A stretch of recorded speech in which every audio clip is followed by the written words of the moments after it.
was signed by President Harding. Today, history was made in Chesapeake Bay.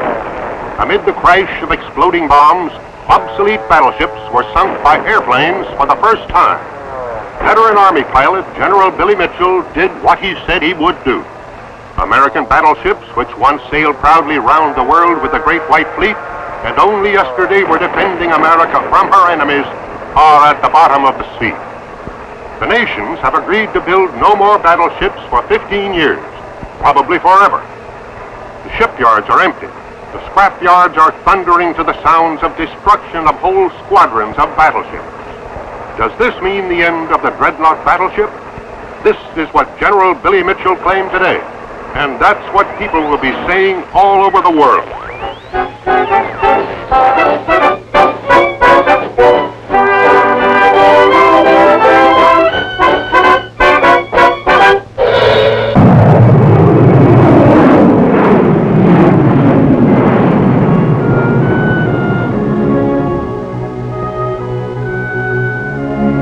More than 4 decades have passed. Men have fought and died on land and in the air.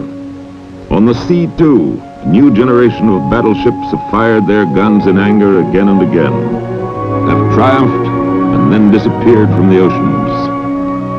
This is a battleship grave, a memorial to an era of magnificence. The silence that hangs like a pall over these dreadnoughts holds many memories of combat. At present, the big guns are silent, and this symbol of fierce and stately power lies still. She was built because men wanted her. She fought magnificently, and with the end of her era, she was forgotten.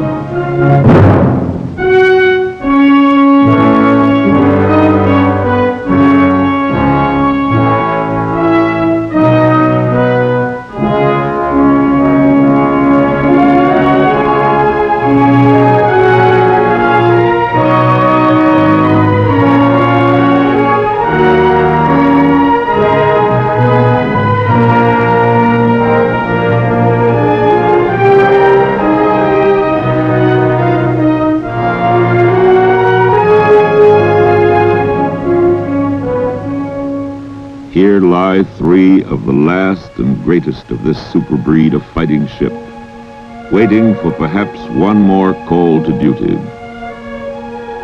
Their names are Iowa, Wisconsin, and New Jersey. Their home through these lost years, a remote pier in the Philadelphia Navy Yard.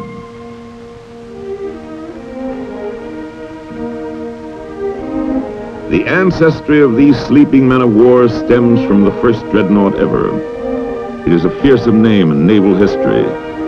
Fear God and Dreadnought, the family motto of the English Admiral Lord Fisher, who created the first all-big-gun battleship early in this century as a challenge to anyone who might dare to dispute England's rule of the world's oceans. Now these American dreadnoughts look back on the honorable record of their ancestors, with names like Valiant and Warspite, Michigan, Texas, and Tennessee.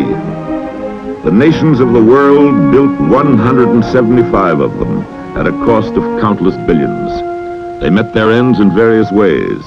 In combat, blasting to pieces each other's steel hulls, or were sent to the bottom by mine, torpedo, or bomb, or they were broken up in times of peace and national economy. Their rusting, mud-shrouded skeletons litter the beds of the Atlantic, the Pacific, the Mediterranean, the North Sea. In less than the lifetime of a sailor, they had all gone, all but these few kept in reserve, or as mammoth and melancholy memorials to their former greatness, and to a vanished age before missiles and jets deprived the world's armories of nobility.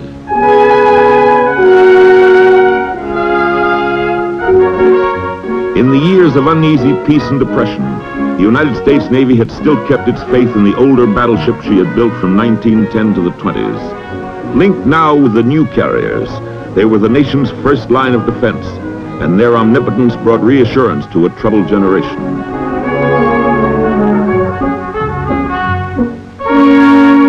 In a stately line of steel towers and artillery, They signal to the world their power to deter any future enemy.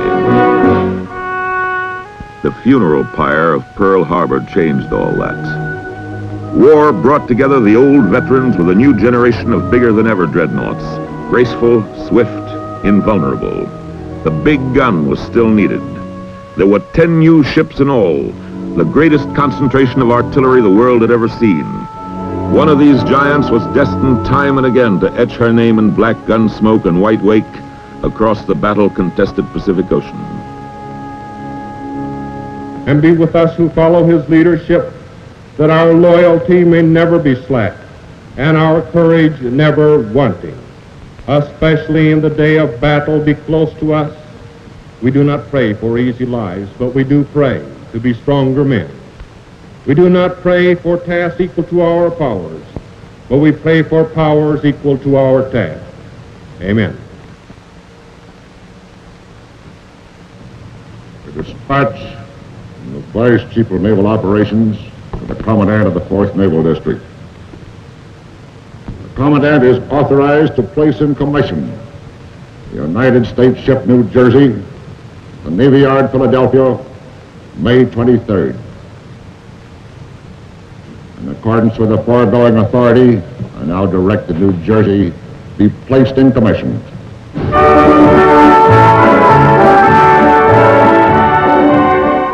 The year was 1943, and the New Jersey, a steel miracle of speed and firepower, was ready to join the United States Navy for Pacific War service. Her gun crews were behind armor 16 inches thick. There was 17-inch steel over other vital parts of the New Jersey. Her 16-inch guns could hurl 2,700-pound shells 23 miles with unerring accuracy. More than 100 lighter guns could blast any raider out of the skies, and she was strong enough to resist the worst the enemy could throw at her.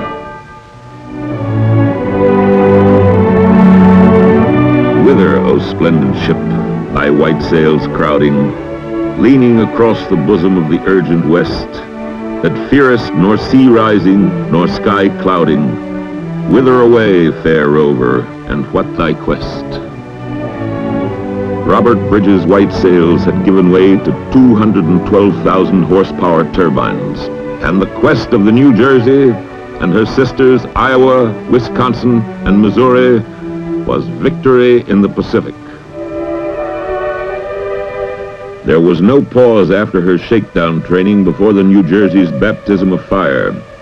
She steamed into the full fury of the battle for the Marshall Islands at the end of January 1944, and the fiercely defended Japanese fleet base at Truk.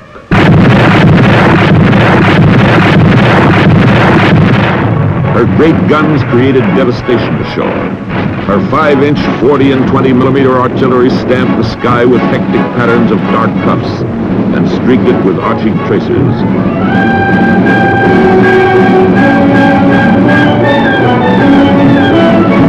Day by day in the tumult of battle, the men became more skillful, and the guns synchronized with the rhythm of destruction, and the enemy planes tumbled down in awful balls of fire to a hissing death in the ocean.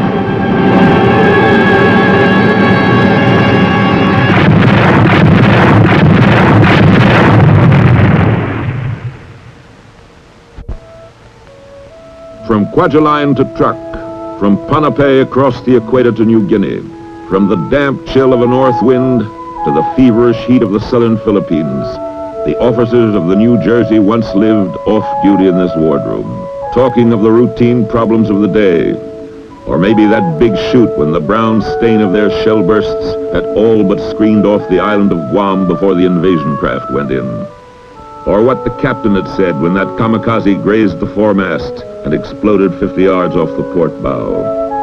Through the tedium, the discomfort, the frequent sharp dangers, there was the talk, and from it grew the bonds which secure the friendships of fighting men.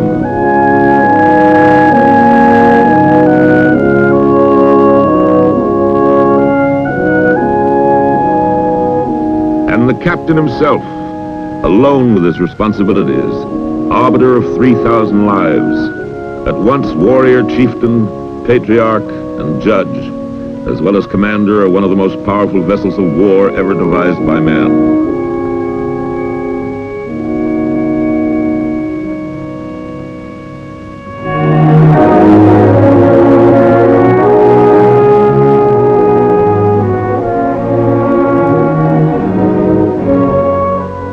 The price of the battle stars earned by the New Jersey and her sister battleships was paid in the lives and injuries of good American sailors and the sorrowing of wives and families. Blood had flowed in every combat at sea since Actium. Only the nature of war at sea had changed, and the role of the battleship with it. Billy Mitchell, like so many prophets, had been only half right. The battleship was no longer the ship of the line, whose war was to pound the enemy fleet in a slamming duel. The aerial bomb and torpedo had finished all that. She was a near impregnable steel fortress, with great guns to strike with weighty high explosives at land targets, and small guns to clear the skies for the new queens of the Navy, those floating airfields, the carriers, upon whom the battleship depended for her own survival. Now the battleship was the fleet's armed bodyguard, sharp of eye and quick on the trigger. Bull Halsey himself hoisted his flag on the New Jersey, wove his webs of strategical genius, and leapt on the flies as they flew into trap after trap. The battles did not cease with the end of the day, for when the sun went down and the stars came out far over the summer sea, and never a moment ceased, ship after ship the whole night long, with her battle thunder and flame, God of battles, was ever a battle like this in the world before?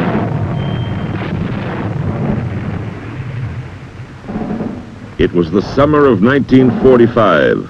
The end was near. Under the masterly command of Bull Halsey, the New Jersey had fought at the Marianas,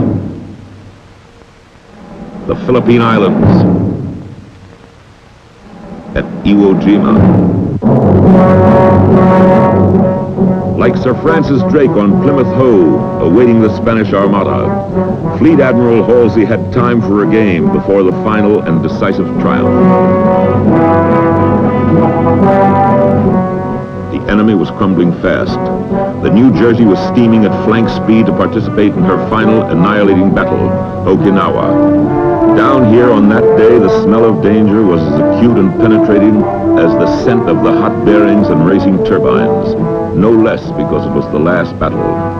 And the courage of the men was of a very special kind, as they exercised their subterranean skills, learning of the battle above only from the sounds and shocks, knowing that if the outcome was defeat, their chances of survival were the slimmest of all.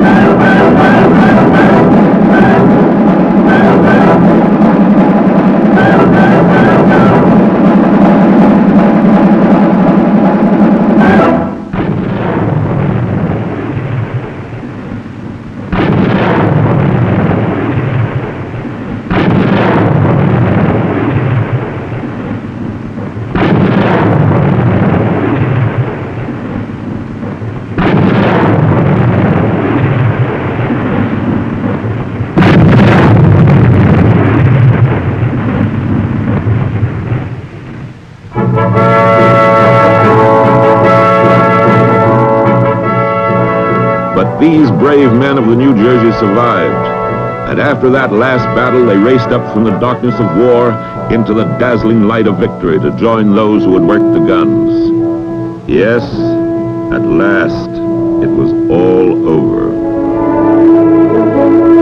The hot days of war turned to the cold days of peace. Old enemies became new allies. Old allies became less friendly. In the troubled air of the late 1940s, many an American battleship went to the breakers.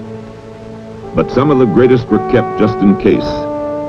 Even in this new missile and jet and nuclear age, there might still be a place. You never knew, not with a Dreadnought. Invincible Dreadnought.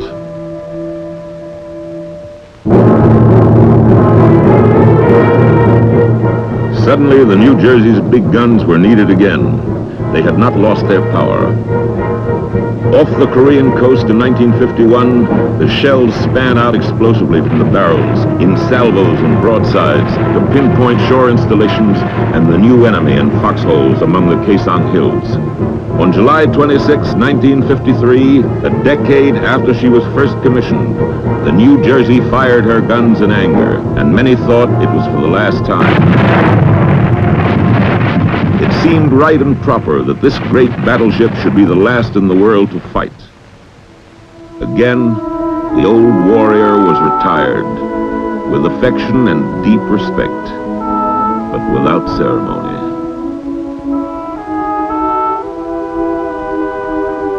One more decade passed in the life of the New Jersey. She lay forlorn between two of her sisters, a threesome of forgotten men of war. Through winter snows and gales, the unfulfilled promise of every spring, the heat of summer and the renewed melancholy of autumn, the New Jersey still floated, her guns trained fore and aft in the posture of peace. When you mounted the gangway and stood on those muscular decks, looking up in awe at the towering superstructure, the cacophony of war was as distant in time as the ship's history. Now there was only the cry of wheeling gulls and the squabble of pigeons about their nests in the funnel tops. With the touch of a late fallen leaf, a fragment of peeled paint falls to the scarred deck. And yet, here was where sweating gunners beat each other's backs and cried joyful obscenities when that kamikaze had hit the sea just forward of midships. And here, aft on the port side, was where that North Korean shell hit and killed. And this is where Bull Halsey played his last game of deck tennis. I'll bet he won that too. It was so old a ship, who knows, and yet so beautiful. I watched in vain to see the mast burst open with a rose, and the whole deck put on its leaves again.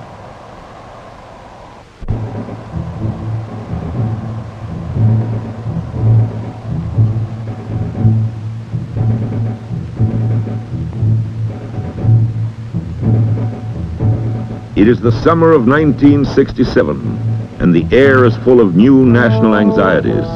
The New Jersey is suddenly alive again, throbbing to the activity of dockyard workers who have come to prepare the old warrior for sea.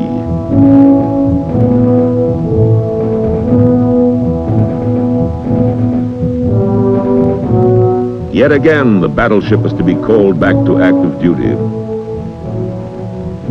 In August, the New Jersey is detached from her old consorts and drawn in slow dignity from her berth into dry dock. Neglected for 10 years, she is again the center of attention.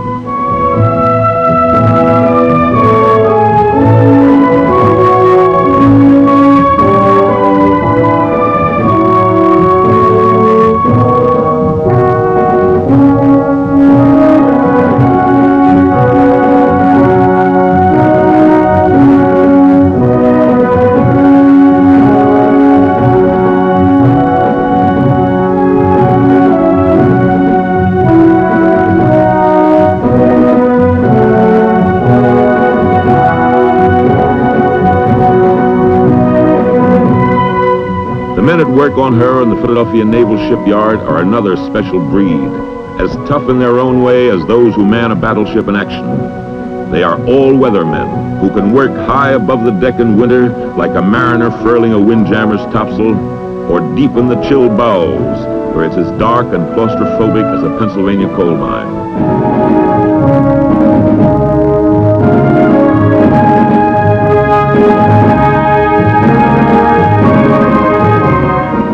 They are men who may have worked on the New Jersey back in 1950, or even when she was first built in the early 1940s. They all know her, and now with their expertise and strength, they come on board again to graft their wondrous computers, sophisticated communications, modern lighting and air conditioning onto the complex structure and organs of the battleship.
seasons turn, and the low autumn mists over the Delaware give way to the chill and damp of a dockyard in winter, the complex organism is reawakened, stage by delicate stage.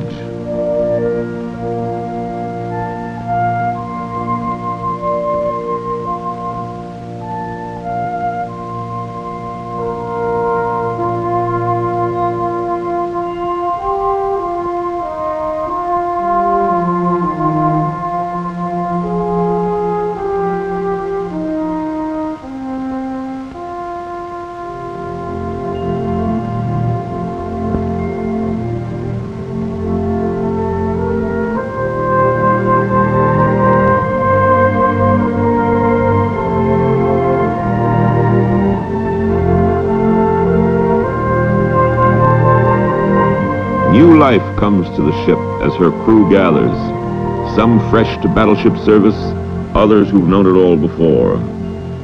This man and this ship may be rich in memories, but today is when history starts again, yet still chained with the past by links of men and links of steel.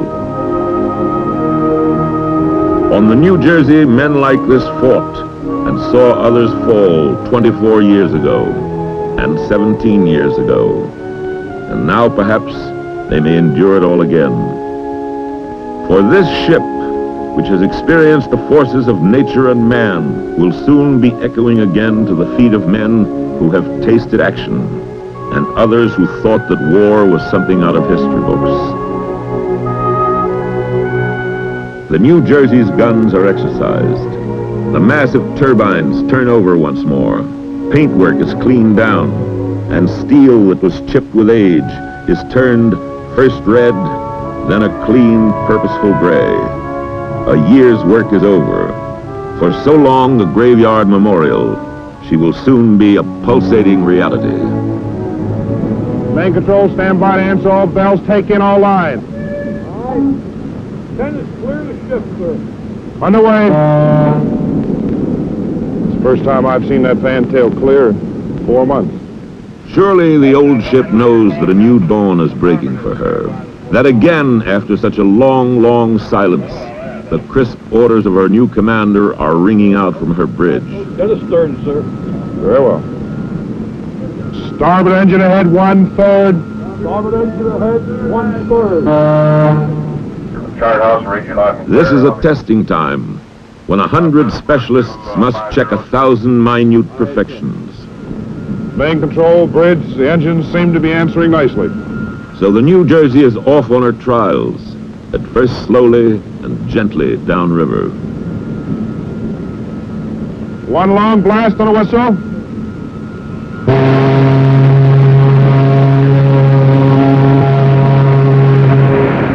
Then she feels again the heady sensation of speed and the swift caress of the 33-knot water sweeping along her hull. In a few days' time, the Navy and the people will come to pay their homage, and the band will strike up in joyful unison with the cheers at her recommissioning.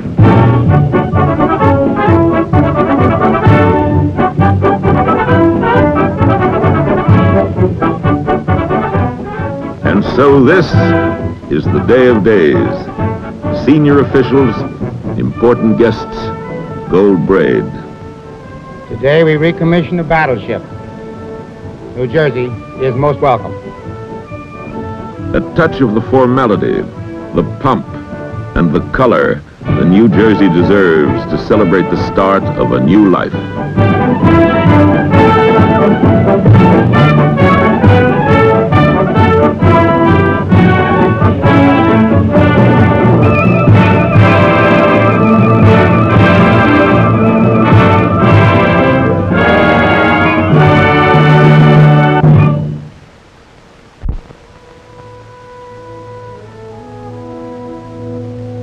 Philadelphia, May 16th, 1968. A cold, steel gray dawn. Just a quarter of a century since the New Jersey first sailed away to war. The last act has been played. There remains only the finale. Her stage is the boundless ocean, her true element. where all the great roles in her long and dramatic life have been enacted. Released at last, she seems to cry out in triumph, "I am going to sea again, to sea, to sea." And from across the water comes the anguished echo from the Dreadnought's forgotten sisters.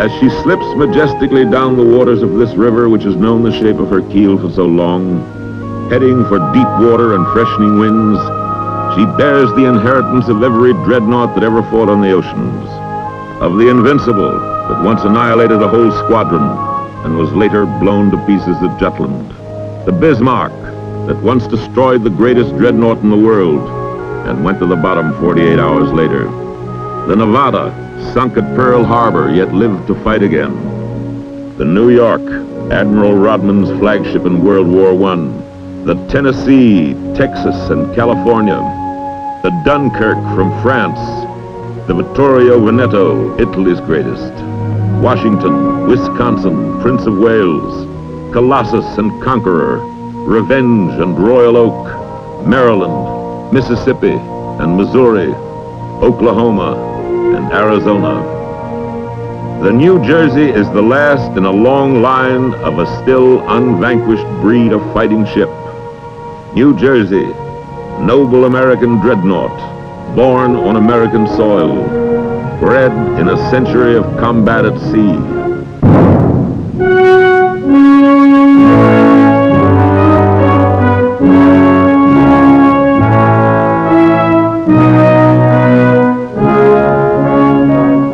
Sail then, New Jersey. Sail again out to the seas that have missed you for so long. May your tasks be honorable and peaceful. May your destiny be as proud as it always has been. Sail away, great ship. Godspeed and safe return.